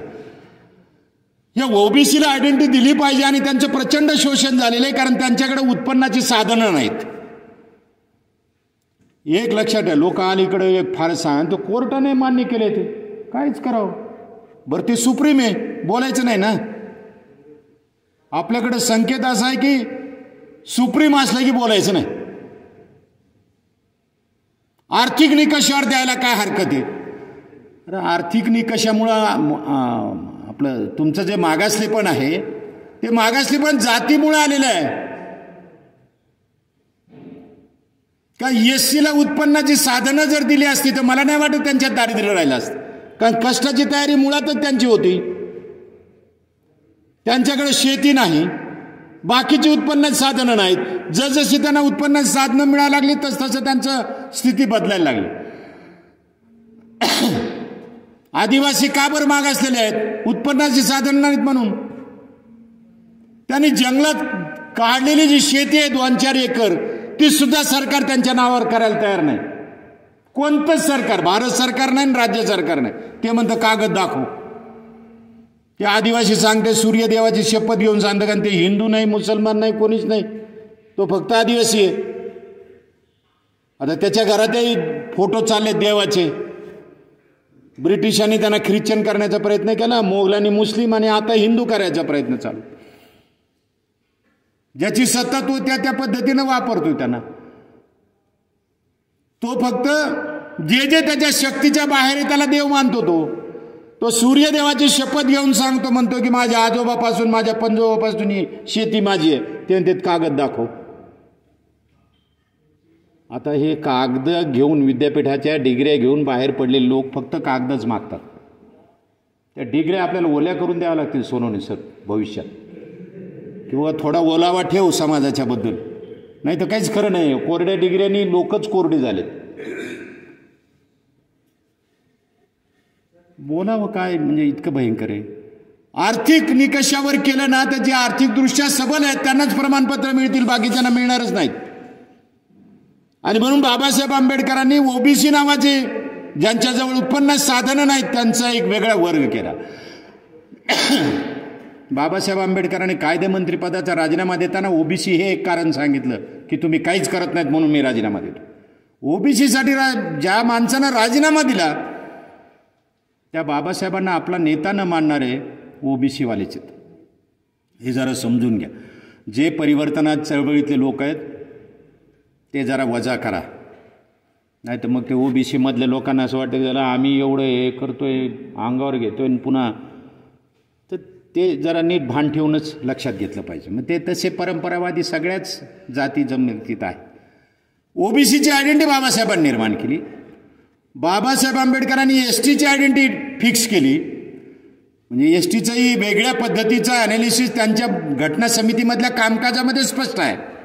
म्हणजे पहा तुम्ही, आता शेतकरी झाले, ओबीसी झाले. बाबासाहेबांनी 1928 साली विधिमंडळात असताना सांगितलं भटक्यांच्या प्रश्नाचं काय. जसं तुम्ही ट्राईबचा विचार करताय तसा ह्या भटक्या जमाती जे आहेत, ज्यांना गावात राहायला जागा नाही, शिवारातही स्थान नाही, त्यांचं काय. त्याच्यासाठी कमिटी नेमली होती त्यावेळेच्या गव्हर्नरनं. त्याच्यात बाबासाहेब आंबेडकर स्वतः एक मेंबर होते. त्याचा अहवाल उपलब्ध आहे की नाही माहीत नाही, कारण तुम्हाला काही कुठं मिळालं नाही वाचायला. पण भटक्यांचाही विचार बाबासाहेब करतायत. या देशातल्या सगळ्यात मोठा जो वर्ग आहे तो स्त्रियांचा आहे आणि त्यांच्या बाजूला उभं राहणारे 2 महापुरुष आहेत भारतातले, सगळ्या सत्तेच्या विरुद्ध, धार्मिक सत्तेच्या विरुद्ध, सामाजिक सत्तेच्या विरुद्ध, राजकीय सत्तेच्या विरुद्ध, आर्थिक सत्तेच्या विरुद्ध स्त्रियांच्या बाजूला उभा राहणारे पुरुष आहेत. आमचे लेखक विचार करतायत, जाधव सरही शिकवत होते, मी शिकवत होतो. स्त्रीवाद नावाचा वाद आला आमच्याकडं, तो सुरू झाला भारतात, पण आम्ही म्हणतो तो फॉरेनहून आला. म्हणजे ताराबाई शिंदेनी जे प्रश्न उपस्थित केले त्या प्रश्नाची उत्तरं आमच्याकडे नाही. आणि ते ताराबाई शिंदे फुलेंच्या स्कूलच्या विद्यार्थिनी आहेत, म्हणजे विचाराच्या या अर्थाने. मला वाटतं जगात फुले हा एकमेव महापुरुष आहे ज्याने सांगितलं की स्त्री पुरुषापेक्षा श्रेष्ठ आहे, समान नाही. बाबासाहेब समानतेच्यासाठी एक दीर्घ शोधनिबंध लिहितात. हिंदू स्त्रियांच्या अवनतीला जबाबदार कोण, आणि सुंदर विश्लेषण त्याच्यामध्ये आहे. थेट मनुस्मृतीपासून पुढं आधुनिक काळापर्यंतच्या अनेक बाबी बाबासाहेबांनी मांडल्या. आणि स्त्री ही पूर्ण माणूस आहे. आपली अशी गंमत आहे, आपण सगळे स्त्रिया सोडून बायको बरोबर असले सांगतो ही आमची अर्धांगिनी आहे. त्या बायकोनं कुणाला तरी सांगायला पाहिजे मैत्रिणीने, घे माझा अर्धांग आहे. ती जर अर्धांगी असेल तर ही अर्धांगी असला पाहिजे ना, म्हणजे दोन्हींचं मिळून एक शरीर होईल. पण हा पूर्ण पुरुष, हा आता 1.5 होतं तो, हा पूर्ण ती अर्धी, म्हणजे 1.5 झालं. ते असं 1.5 करून नाही जमणार ना, 1 करावं लागेल. तेव्हा बाबासाहेब आंबेडकर या दोन्हींना एकत्र करण्याच्यासाठीच एक कल्पना मांडतात की हे दोघं समान आहेत. आणि नुसतं मांडत नाहीत, भारतीय राज्यघटनेमध्ये त्याची तरतूद करतात. आणि मतदानाचा अधिकार देताना सुद्धा त्याचा विचार करतात. त्यावेळेला विरोध झाला महिलांना मतदानाचा अधिकार द्यायला. अमेरिकेत, इंग्लंडमध्ये लढे झाले 150-150, 200 वर्ष महिलांना मतदानाचा अधिकार द्यायला. अमेरिकेमध्ये अजूनही महिला राष्ट्राची प्रमुख झालेली नाही, अध्यक्ष झालेली नाही. आमच्या देशाचं वय, स्वातंत्र्यानंतरचं वय 20 वर्ष 22 वर्ष झालं, तेव्हाच आमच्या देशाच्या पंतप्रधानपदी स्त्रीला बसवलं गेलं. हे जे ना ते भारतीय राज्यघटनेचं श्रेय. पण स्त्रियांना समान ठरवण्याच्यासाठी बाबासाहेब लढा देत आहेत. आणि संविधान सभेत लोकांनी जी भाषणं केली होती स्त्रियांच्या विरोधात, ती सगळी खोडून काढून स्त्रियांना मतदानाचा अधिकारापर्यंत बाबासाहेब आंबेडकर आणतायत. आणि आपल्याकडे नेहमी सांगितलं जातं, महात्मा गांधींनी स्त्रियांना सामाजिक कार्यासाठी बाहेर काढलं. 1930ला दांडी यात्रेमध्ये स्त्रिया आल्या आणि भारतीय पोलिसांचं, ब्रिटिशांकडे गुलाम असलेल्या भारतीय पोलिसांच्या मार खाल्ला. त्याच्या आधी 1927ला बाबासाहेब आंबेडकरांनी सार्वजनिक आणि सामाजिक कामासाठी महाडच्या चौदार तळ्यावर हजारो स्त्रिया बाहेर पडल्या होत्या, उंबरवठा ओलांडून. त्या शेतात जात होत्या मजुरीला, पण त्या तिथं आल्या, आम्ही समता मागतो यासाठी. बाबासाहेब स्त्रियांच्या बाजूचा आहे, महापुरुष आहे. आणि कोणत्या स्त्रियांच्या बाजूला? वरच्या वर्गातल्या स्त्रियांपासून खालच्या वर्गातल्या स्त्रियापर्यंत, सगळ्या स्त्रिया, कामगार स्त्रियांच्या सगळ्यांपर्यंत. बाबासाहेब आंबेडकरांनी कामगारांसाठी केलेलं काम इतकं मोठं आहे, ते कामगार मंत्रीच होते, पण त्याच्या आधी कामगारांसाठी काम सुरू केलेलं होतं. मुंबईमधल्या गिरणी कामगारांचा प्रश्न निर्माण झाला. त्यावेळेला विधिमंडळामध्ये एक बिल आलं. बाबासाहेब कामगार संघटनेच होतेच. मुंबईला जेव्हा बाबासाहेब आले राहायला, त्यावेळेला रात्रीच्या वेळेला बाबासाहेब कामगार वस्त्यातून फिरत होते. का अशी अवस्था आहे? हा कामगार पिऊन येऊन आपल्या बायकांना मारतो का, मुलाबाळांना मारझोड करतो का, याचा अभ्यास बाबासाहेबांनी केलेला आहे. आणि त्याची उत्तरं शोधण्याचा प्रयत्न बाबासाहेबांनी केला आहे. नालायक आहे, दारू पिल्यामुळं फारच वाह्यात होतात असं बाबासाहेब म्हणाले नाहीत. बाबासाहेबांनी त्याची कारणं शोधली आणि त्यांच्या लक्षात आलं, पगार कमी आहे, घरच्यांना पोटभर जीव घालू शकत नाही, मग रात्री काय द्यायचं, मग पिऊन गेले 2-4 फटके दिले की सगळे उपाशी झोपतात, आपल्यालाही झोपून राहत आहेत. ही सगळी कारणमीमांसा करून कामगाराचं नेतृत्व बाबासाहेबांनी केलं. कामगार संघटनेमध्ये ते अध्यक्ष कधी नव्हते, पण काही काळ उपाध्यक्ष होते. जेव्हा ब्रिटिशांनी त्या कामगारांच्या, गिरणी कामगारांच्या विरोधातलं बिल आणलं, डिस्प्यूट बिल. काय होतं त्याच्यात? कामगारांचे मालकांचे प्रतिनिधी आणि सरकारचे प्रतिनिधी मिळून प्रश्न सोडवतील. बाबासाहेबांनी मुद्दा उपस्थित केला की कामगारांचे प्रतिनिधी त्यात असले पाहिजेत. ते सरकारला मान्य नव्हतं. बाबासाहेबांनी सभा घेतली 3 दिवस कामगारांची. पहिल्या दिवशी 60-70 हजार कामगार उपस्थित होते आणि बाबासाहेबांनी ते बिल काय आहे त्या बिलामध्ये ते समजावून सांगितलं आणि ते म्हणाले उद्या एकटा आमदार हे बिल हाणून पाडेल. आणि दुसऱ्या दिवशी बाबासाहेबांनी ते बिल रोखलं. शेवटी सरकारनं सांगितलं की उद्या याची उरलेली चर्चा करू. बाबासाहेबांनी सभा आधीच सांगितलेली होती. दुसऱ्या दिवशी सभेमध्ये बाबासाहेब गेले आणि सांगितलं सध्या रोखलंय, पुन्हा चर्चा आहे, उद्या पुन्हा भेटूया. लोकलच्या वर्तमानपत्रांनी बाबासाहेबांनी म्हटलंय, इथल्या स्थानिक पेपरवाल्यांनी बातम्या छापल्यात की काल 5,000 लोक होते. मी आज त्यांना सांगतोय आज 1,000 लोक आहेत. प्रत्यक्षात लाखाच्या वर लोक होते. वर्तमानपत्राला आपल्यामध्ये काही रस नाही असं बाबासाहेब म्हणाले. त्यांना त्यांच्या बातम्या छापू द्या, त्या वाचून तुमची मतं ठरवू नका. काय म्हणतोय मी लक्षात घ्या. ते बाबासाहेबांचं मत सांगतोय आणि ते आज जास्त लागू आहे. वर्तमानपत्र आणि मीडिया काय म्हणते याच्यावरून तुमचं मत ठरवू नका. तुम्हाला तुमचं मत ठरवता आलं पाहिजे. बाबासाहेबांनी तिसऱ्या दिवशी ते डिस्प्यूट बिल हाणून पाडलं आणि कामगारांची विजयी सभा घेतली आणि त्याच्यात कामगारांनी बाबासाहेबांचा जय जयकार केला. पण बाबासाहेब जय जयकारात हुरळून जाणार नव्हते. त्यांना माहीत होते की आज संघर्ष पार पुढे न्यावा लागला. मग बाबासाहेब आंबेडकर म्हणाले एकच करा, आता जाती विसरा, शेतकऱ्याच्या बरोबर आपल्याला लढा द्यायचा आहे आणि दोन्हींचं राज्य आणायचं आहे. बाबासाहेब आंबेडकर कामगारांनाही जाती विसरायला सांगतात. पण दुर्दैव असं आहे, कामगाराची गिरणी संपली किंवा कुठला कारखाना संपला की जातनिहाय वेगवेगळ्या ठिकाणी बसून डबे खातात. असं एक चित्र तुम्हाला दिसेल. कामगारांच्यासाठी बाबासाहेब खूप काम करत होते. त्याचं उत्तम उदाहरणं 2 आहेत आणि ते दोन्ही सांगतोय मी मुद्दाम. वर्ध्याला सफाई कामगारांनी संप केला. 10 कामगार असतील. काय मागणं होतं? आम्हाला 2 ड्रेस द्या. ते बकेटा भरून नेऊन टाकायचे बाहेर भंगी सफाई कामगार. आम्हाला 2 ड्रेस द्या आणि सफाई भत्ता वाढून द्या, म्हणजे साबणा वाढून द्या, आम्हाला घेता येईल ते. त्या ओमप्रकाश वाल्मिकीनं लिहिले किती हात धुतले आणि कोणत्याही साबणानं धुतले तरी वाद जात नाही. तसा स्वयंपाक बाया करतात आमचा आणि आम्ही खातो. हे जरा वाचून पहा ओमप्रकाश वाल्मिकी, म्हणजे लक्षात येईल की किती घाणेरडं काम ते करत होते.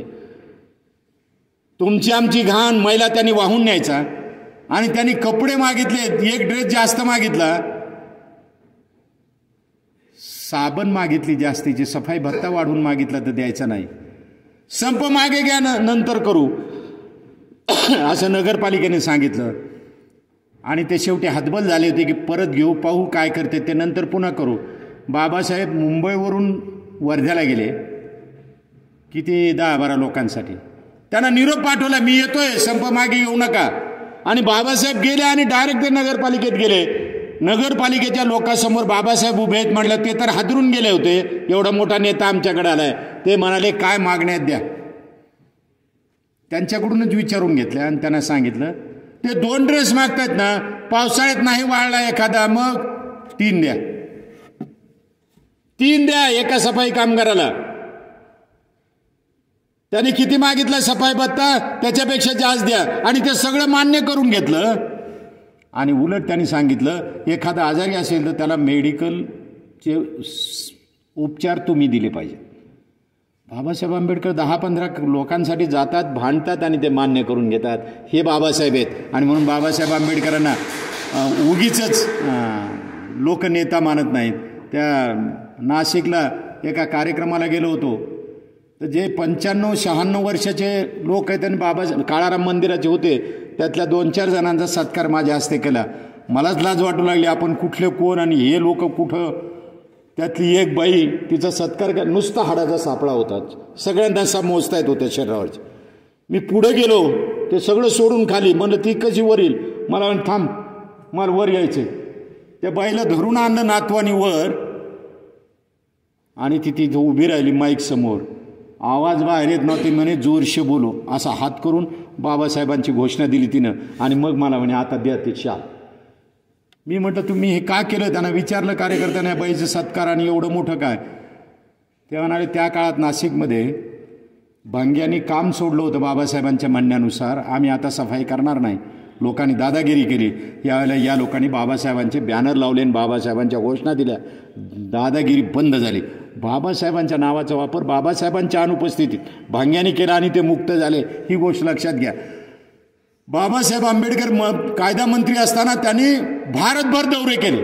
कुठं कुठं कामगार कसे काम करतायत. आसामच्या जे चहाचे मळे जिथे जिथे तिथे गेले. तिथल्या स्त्रियांशी चर्चा केली. काय प्रश्न आहेत, काय किती फिरावं माणसाने.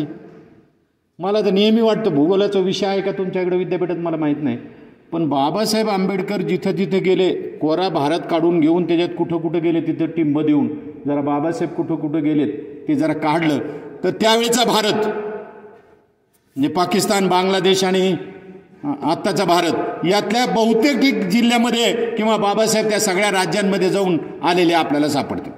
बाबासाहेब आंबेडकर धनबादच्या कोळशाच्या खाणीवर गेले मंत्री म्हणून. तिथल्या अधिकाऱ्यांना माहीत होते की हा नुसता मंत्री नाही, हा नेता आहे मोठा. का आपल्याकडे मंत्री झाल्यावर नेता होतो. बाबासाहेब मुळातले नेता आहेत म्हणून मंत्री झालेले होते. बाबासाहेब आंबेडकर तिथं पोहोचले. त्यांनी सगळ्या कामगारांना आधीच सांगितलं होतं ते कामगार मंत्री आहे, जास्त बोलायचं नाही, जेवढं विचारलं तेवढं सांगायचं. काही लोकांना सवय असते ना जास्तीचं बोलायचं, मनातलंही सांगून टाकायचं. काही ते आपले दम देत होते अधिकारी. बाबासाहेब आंबेडकरांनी सगळं पाहिलं, सगळं टापटीप दिसायला आज येणार म्हणून. एक प्रौढबाई कामगार समोरून जात होती. बाबासाहेबांनी तिला बोलवलं. किती वर्षापासून काम करताय. तिने सांगितलं 25-1 वर्ष झालं. बर पगार किती आहे. त्या बाईनं पगार सांगितला. पुढचा प्रश्न मात्र त्या बाईला अनपेक्षित होता, अधिकाऱ्यांना अनपेक्षित होता. ते म्हणाले पुरुष आहेत का पगार मिळतो का. ती बाई म्हणाल तसं नसतं, पुरुषाला जास्तच असतो. पुरुषांना पगार जास्त असतो, बायांना कमी असतो. आपल्याकडे आजही शेतामध्ये अशीच अवस्था आहे. बाबासाहेब म्हणाले बरं ठीक आहे जा. ती बाई बाजूला जात असताना समोरून एक तरुण कामगार बाई जात होती. 30-1 वर्षातली वयातली बाई.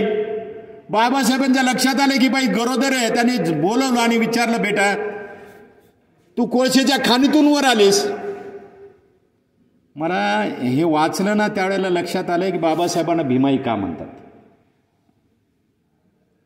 म्हणजे मला उगीच वाटायचं की पुरुष उगं भीमाई कशामुळे म्हणतात, उगं गोडवा आणण्यासाठी का. पण तसं नाही आहे ते. खरंच ती भीमाई आहे. कारण एवढी काळजी घेणारी आईच असू शकते फक्त. आईचा गुण पुरुषामध्ये कसा असावा तो बाबासाहेबांसारखा असावा. बाबासाहेबांनी तिला विचारलं कोळशाच्या खाणीतून आलेत का. हो. आत ऑक्सिजन मिळतं. ते काय असेल तर असं, पण पोटासाठी तर काम करावं लागेल. किती महिने झालेत गरोदरस. सांगितलं 7.5 महिने वालेत. ठीक आहे जा म्हणाले. बाकी काही पुढे बोलले नाही. बाबासाहेब आंबेडकर म्हणाले मला कोळशाच्या खाणीत जायचं आहे. त्या अधिकारी सगळेच घाबरले. 400-500 फूट आत गेल्यावर ऑक्सिजन कमी होतो. या महापुरुषाचं काही झालं तर काय करायचं. ते बाबासाहेबांना विरोध करत होते. बाबासाहेब आत गेले कोळशाच्या खाणीत. आज आपल्याकडे फार चर्चा होते. संरक्षण मंत्री बर्फाच्या तिथं गेले, प्रधानमंत्री तिथे गेले कारगिलला. -4, 5, 10 टेम्परेचर. आणि मग तिथं त्यांनी सैनिकांबरोबर गप्पा मारल्या, जेवण केलं. अरे हे या देशात नेहरूपासून सुरू झाले. जिथं जिथं कठीण परिस्थिती आहे तिथे तिथं आपले देशाचे पंतप्रधान किंवा संरक्षण मंत्री जाऊन आलेले आहेत. तुम्ही यशवंतरावचा जर फोटो पाहिला तर धोत्रावर आणि साध्या शर्टवर ते थंडीत त्या भागात गेलेले आहेत. हे नवीन नाही काही, पण आपल्याला तो लगेच वाटतं अरे भाऊ यापूर्वी कसं काय गेले नाही. बरं ते लिहिणाऱ्यांना काही माहीत नसतं. ते म्हणतो पहिल्यांदाच पंतप्रधान तिथं पोहोचले. तू जाय तिथं थंडीत मरायला. बाबासाहेब आंबेडकर आत गेलेच आग्रहानं. आज जाऊन वर आले त्यावेळेला त्यांनी त्या अधिकाऱ्याला विचारलं तिथल्या की खाली गेल्यावर ऑक्सिजन कमी होतो का. त्याने हो. सगळ्यांचाच होतो का. मला काही लक्षात येत नाही. बाबासाहेब साधेपणानं विचारतात असं त्याला वाटत होतं. यात साधेपणा नव्हता. ती जी बाई आत गेली होती गरोदर असलेली, तिचा ऑक्सिजन कमी झाला असेल ना? त्याने हो. त्याला काही बोलताच येईना पुढे, नुसतं हो नाही हो नाही एवढं. ते म्हणाले त्या बाईला जर पुरेसा ऑक्सिजन मिळाला नाही तर तिच्या पोटातल्या बाळाला ऑक्सिजन कसा मिळेल? ते उद्या अपंग जन्माला आलं किंवा आतल्या आत मेलं तर जबाबदार कोण? अधिकाऱ्याला घाम फुटला होता. बाबासाहेब म्हणाले जाऊ देत. तिथंच बाबासाहेबांनी फाईल मागवली आणि त्या फाईलवर लिहिलं, स्त्री आणि पुरुष दोघा कामगारांचे पगार समान असतील. अरे काय एका झटक्यात त्या बाईचा पगार वाढला ना, त्या प्रौढ बाईचा. ती किती धन्यवाद देत असेल बाबासाहेबांना. नंबर 2, गरोदर बाईला बाळांपणाच्या अगोदर 4 आठवडे रजा मिळेल आणि तिचा पगार त्या प्रशासनाला तिच्या घरी पोहोचता करावा लागेल. बाळांपणाच्या नंतर 6 आठवडे त्या बाईला रजा मिळेल. त्या काळातला पगारही द्यावा लागेल. पूर्वी तो पगार देत नव्हते. म्हणून बाई शेवटची अगदी 9 महिने भरेपर्यंत काम करत होती मरायला तिथं. कारण काही पर्याय नव्हता, खायलाच मिळायचं नाही. 10 आठवड्याची रजा दिली आणि पुढचा आदेश फार महत्वाचा, इथं भीमाई आहे. बाबासाहेबांनी पुढे लिहिले, ती बाई जेव्हा कामावर रुजू होईल तेव्हा तिच्या बाळाला सांभाळण्यासाठी वयस्क बाई असावी. दिवसातून 6 ते 8 वेळा त्या बाईला काम करणाऱ्या बाईला त्या बाळाला भेटता आलं पाहिजे. 6 ते 8 वेळा ती बाई भेटली पाहिजे त्या बाळाला, त्याला दूध दिलं पाहिजे. ही कल्पना एखाद्या आईच्या डोक्यात येऊ शकते, बापाच्या येऊ शकत नाही. आज तुम्हीच्या आमच्याही डोक्यात येत नाही की आपल्या बायकोनं लेकरं कसे सांभाळले असतील. येत नाही, माझ्या नाही डोक्यात येत. तुमच्या येत असेल तर धन्य आहेत तुमच्या घरचे. हे इतकं भयंकर आहे. पण बाबासाहेबांनी कामगारांसाठी केलेले हे प्रचंड काम आहे. बाबासाहेब आंबेडकरांचा वकिलीचा जो दिवस आहे, ज्या दिवशी वकिली सुरू केली, तो लॉयर्स डे औरंगाबादला पहिल्यांदा साजरा करणं सुरू झालं. त्यावेळेस ते मला म्हणाले तुम्ही बाबासाहेबांवर वेगवेगळं बोलता, याच्यावर बोलाच. म्हणून बोलतो ना. मी त्यावेळेला त्यांना सांगितलं की बाबासाहेब आंबेडकरांनी वेगवेगळ्या पद्धतीने वकिली केली आहे. एक परिवर्तनाच्या चळवळीमधले जे लोक आहेत त्यांचं वकीलपत्र बाबासाहेबांनी घेतलं, रधो-कर्वेचं घेतलं, जवळकरांचा खटला बाबासाहेबांनी लढवला, देशाचे दुश्मन नावाच्या पुस्तकाच्या संदर्भातला. कारण ते परिवर्तनाच्या चळवळीतले आमचे साथीदार आहेत म्हणून, आणि ते अडकू नयेत म्हणून बाबासाहेब आंबेडकर शुल्क न घेता, वकिलाची फीस न घेता हा खटला लढवत आहेत. जो दलितेतरांचा आहे. जवळकर हे सत्यशोधक, खरं तर ब्राह्मणेतर चळवळीतले नेते आहेत. त्यांना अडचणीत आल्यामुळे त्यांचा खटला बाबासाहेबांनी लढवला. रधो-कर्वे विज्ञाननिष्ठ भूमिका घेऊन स्त्री पुरुषांच्या संबंधाच्या बद्दल, शारीरिक संबंधाच्या बद्दल बोलत होते. म्हणून त्यांच्यावर अश्लीलतेचा आरोप ठेवून खटला चालवला. हे दोन्ही खटले बाबासाहेबांनी चालवलेले आहेत. म्हणून बाबासाहेब वकील म्हणूनही सामान्याच्या बाजूने उभे आहेत. मुकुंदराव पाटील तरवडीला नगर जिल्ह्यामध्ये वर्तमानपत्र चालवत होते. त्यावेळेस त्याने एक पुस्तक लिहिलं, तुम्हाला जमलं तर वाचा. आपल्या घराघरामध्ये लीलामृत वाचलं जातं. काय ते लीलामृत? ते वेगवेगळ्या देवाचे नाव आहे त्याच्यात, आणि ते एकत्र गुंफलेले आहेत आणि ते आपण वाचतो. ते वाचले की फार पुण्य मिळतं म्हणे, आणि ते घराघरात वाचलं जातं. त्याच्यावरून कल्पना सुटली मुकुंदराव पाटलाला, कुलकर्णी लीलामृत. गावामधले जे कुलकर्णी लोक होते त्यावेळी पदच होतं ते. ज्यांची आडनावं कुलकर्णी आहे ते त्यांचं पद आहे.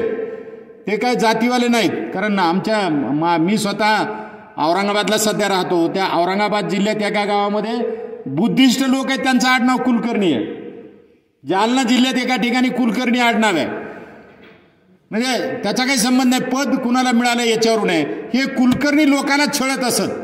गावाचं रेकॉर्ड ते ठेवत असत, शेतीचं आणि गावाचं. म्हणजे ग्रामसेवक आणि तलाठी दोन्ही कामं कुलकर्णी करत असत पाटलाच्या सल्ल्याने.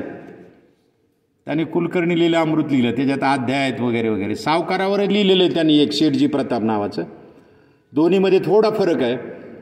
त्यांना नंतर आयडिया आली, ती पहिल्या वेळेस नव्हती.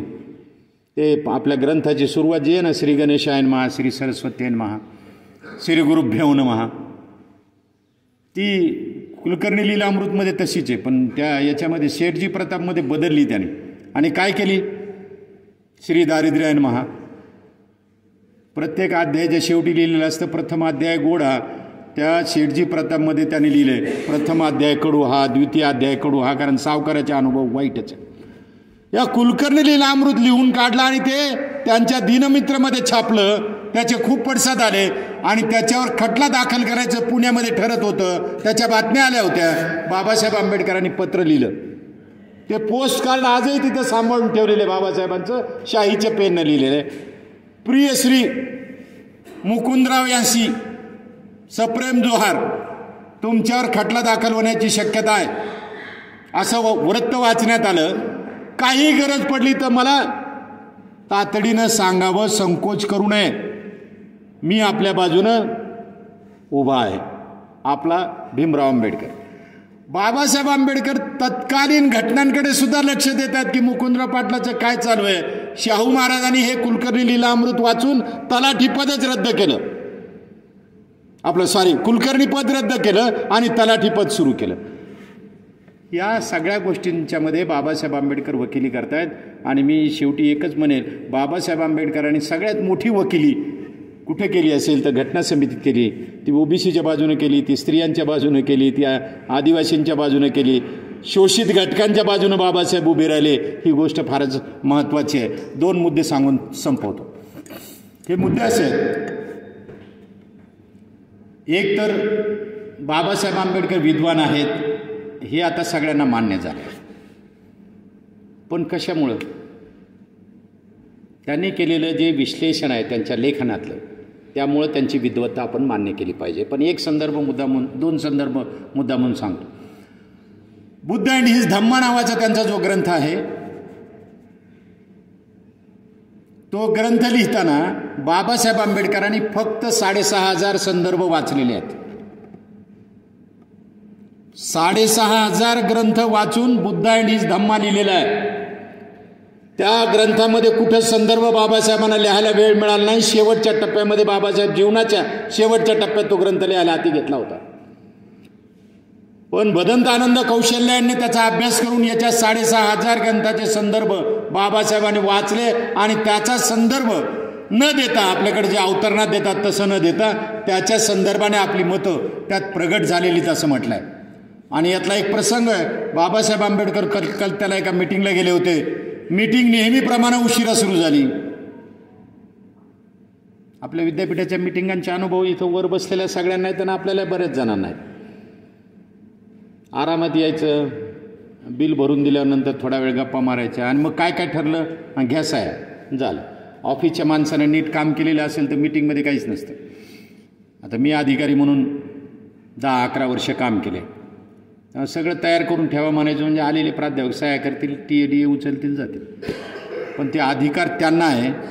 त्या अधिकाऱ्याला जर मान्य करायचा अधिकार असता तर बरं झालं असतं. ते कायद्यात नव्यानं आणावं लागेल. असो, बाबासाहेब तिथे गेले आणि तिथं कोणीच नाही मीटिंगला. मग बाबासाहेब म्हणाले इथल्या सेंट्रल लायब्ररीला भेट देऊन बाबासाहेब गेले. त्यांना एक ग्रंथ पाहिजे होता.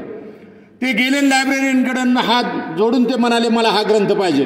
तो लायब्ररीन उभा राहिला. ते म्हणे बाबासाहेब बसा ना. त्याने तो ग्रंथ लगेच 2 मिनिटात आणून बाबासाहेबाच्या हातात दिला. ते म्हणाले तुम्ही फारच प्रॉम्प्ट दिसताय.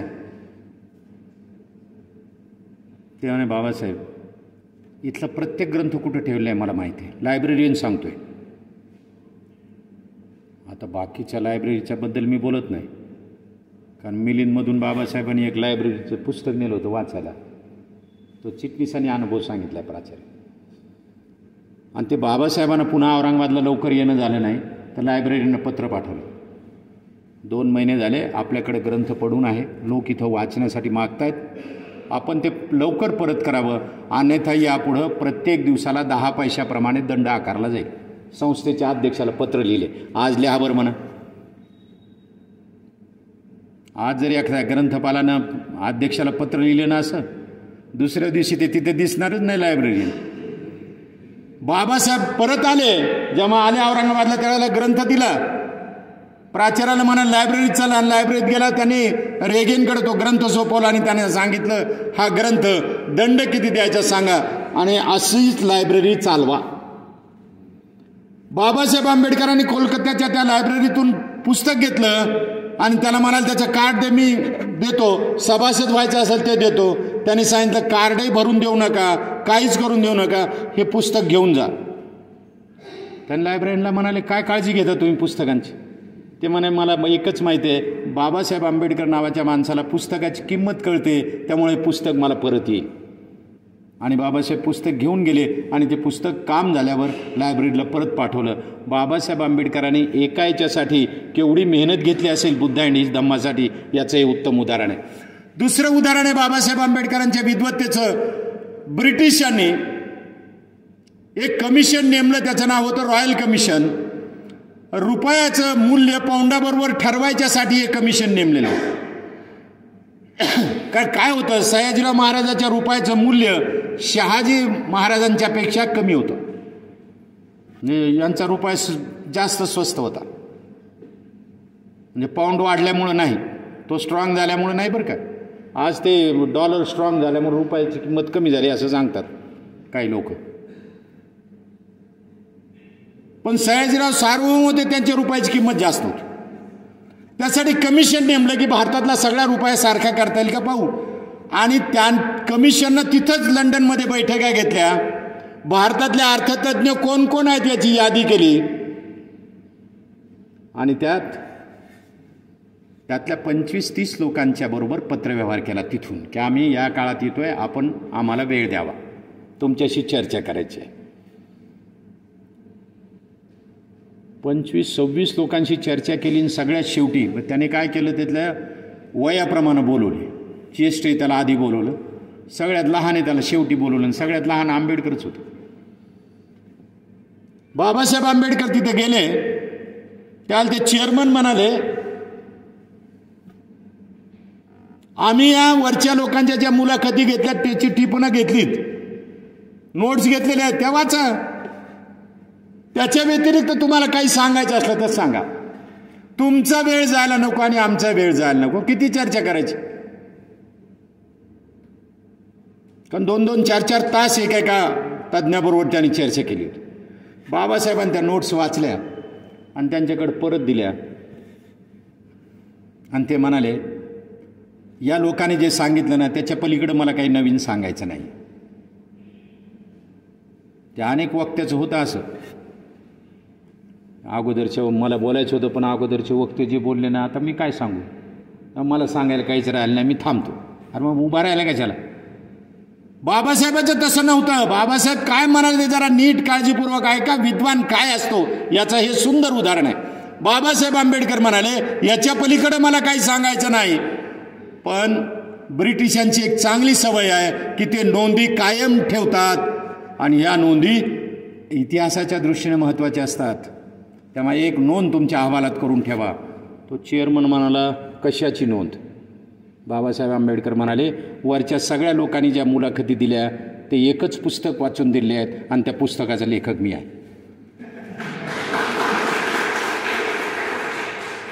बाबासाहेब आंबेडकर या तरुण माणसाचं पुस्तक वाचून सगळ्या अर्थतज्ञांना मुलाखती द्याव्या लागल्या की रुपयाबरोबर पाऊंड कसा ठरवायचा ते.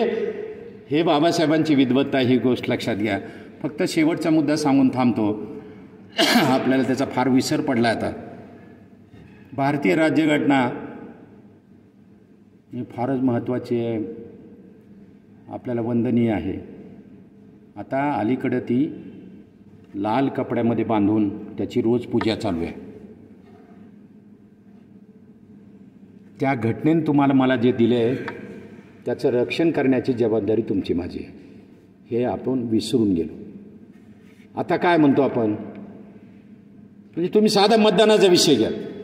ज्या दिवशी मतदान असेल किंवा 2-4 दिवस बाकी असतील त्याच वेळेला अरे कुणाला मतदान द्यावं काय की वाया जाऊ नये.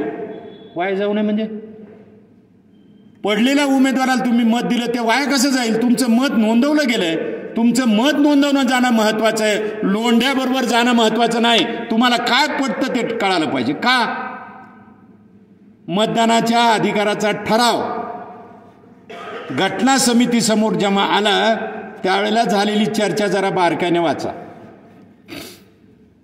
साधा 1 ओळीचा ठराव होता. ज्यांनी वयाची 21 वर्ष पूर्ण केलीत त्यांना मतदानाचा अधिकार मिळेल, म्हणजे स्त्री पुरुष सगळ्यांनाच. आणि त्या ठरावावरून चर्चा सुरू झाली, महिलांना मतदानाचा अधिकार देऊ नका. त्या बापाचं ऐकून मतदान करतील, नवऱ्याचं ऐकून करतील, मुलाचं ऐकून करतील. तिथं बसलेल्या घटना समितीत बसलेल्या महिलांनी जोरदार आक्षेप तरी घ्यायला पाहिजे होता, तसे झालेले दिसत नाही. आमच्याकडच्या अनेक विद्वानांनी पुस्तकांमध्ये लिहिले, एकट्याने घटना लिहिली नाही. बाबासाहेब आंबेडकरांनी जे शेवटचं भाषण दिले घटना समितीसमोर, त्याच्यामध्ये कुणी कुणी मदत केली त्याचे आभार मानलेत. ही घटना बाबासाहेब इंग्रजीत लिहित होते, ती सगळ्या भाषेत करायची होती. तेव्हा संस्कृतमध्ये लिहिणारा माणूस कोण? म्हणून कराची मधला एक मुख्याध्यापक बाबासाहेबांनी पकडून आणला. तो संस्कृतचा विद्वान पंडित होता. त्याला सांगितलं तुला यायचंय संस्कृतमध्ये करायला. त्याला बाबासाहेब मला संस्थेवाल्याची परवानगी घ्यावी लागली, मी मुख्याध्यापक आहे. त्या संस्थेला विचारायला गेलं, ते म्हणाले तू जर जाणार असतील लॉक कर ना, शाळात लॉक कर, तुझ्यामुळे शाळा काढली आम्ही. मग त्याने बाबासाहेबांचे सगळे संदर्भ दिल्यावर ठीक आहे जा म्हणाले. हा शास्त्री जो आहे तो SC कॅटेगरीतला आहे. आमच्या विद्यापीठात ती उर्दूची जागा SCची निघाली, त्यावेळेला मी कोतापल्ले सरांना म्हणलं SCची कशाला काढली हो? ते म्हणाले मिळेल थांबा.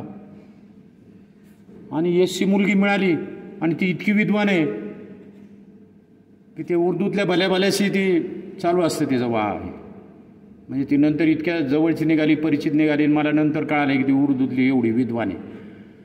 म्हणजे सोहनलाल शास्त्रीला आणून त्यांनी त्याचं संस्कृत रूपांतर करून घेतलं. बाबासाहेब आंबेडकर असा सगळा शोध घेत होते. हा ठराव मांडल्याबरोबर विरोध सुरू झाला. मग काही जण म्हणाले ते न शिकलेल्या माणसाला मतदानाचा अधिकार द्यायचा का? देऊ नका. शिकलेल्या पदव्याप्रमाणे द्या. जे 4थी पास असेल 1 मत, 7वी पास असेल 5 मतं, 10वी पास असेल तर 10 मतं, PhD असेल तर 1000 मतं. काय मजा झाली असते आपली. विधानसभेला लोकसभेला सगळे PhD वाले जिल्ह्यातले तालुक्यातले गोळा करून आमदार लोक घेऊन गेले असते. गोव्याला नाही तर अजून कुठं चालायचं सांगा म्हणले असते. नुसतं घेऊन नाही, आंघोळी करायची असलं तरी सांगा. अरे काय लोकशाही आहे का? बाबासाहेब आंबेडकर काही नाही ऐकत होते. फक्त दुसरा एक उठला, तो म्हणाला इन्कम टॅक्सवर ठरवा. तो किती टॅक्स भरतो, सरकारला किती देतो, त्याच्यावरून मताचा अधिकार ठरवा. म्हणजे अदानी आणि अंबानी हे सगळ्यात मोठे वोटर झाले असते, त्याने राज्याचा मुख्यमंत्रीच निवडला असता. प्रधानमंत्री तर निवडलेलाच आहे आता.